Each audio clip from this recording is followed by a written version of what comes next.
All right. What exactly is happening? A lot of us in the cigar world have woken up to some really interesting news, incoming news. If any of you follow Half Wheel Cigar Aficionado, some of these news sources that we all enjoy and gather some information from, you've seen the word tariffs across the board.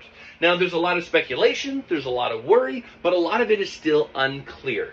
And so what I want to do is sort of put you a little bit at ease, at the same time create sort of a several part series as more information is forthcoming. However, what we do know right now is it seems like the country of Nicaragua has an 18% tariff that has been placed upon it, that being all goods as well as, more specifically, cigars. Then you also have Honduras at 10% and Dominican Republic at 10%. However, one of the most common misconceptions, I think, is that tariffs are exactly like taxes, which they are not.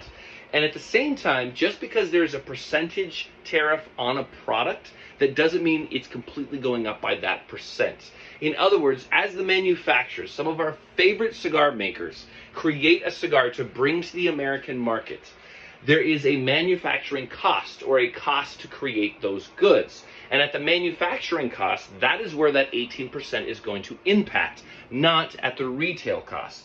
So even though you have a cigar maybe $10, $15, that doesn't mean that cigar is automatically going to be increased by 18%. Instead, you're going to have a particular tariff, even if it goes through, have that on the manufacturer's cost. Now, I say even if that goes through because there's been several other tariffs that have not gone through or have been shot down. So it's really too early, most especially, too early to get really worried about it. Instead, it's best to stay vigilant, watch this how it goes, and hopefully I can deliver the information as best as possible as it continues. Light up a cigar and let's see where this takes us. But right now is not exactly the time to panic.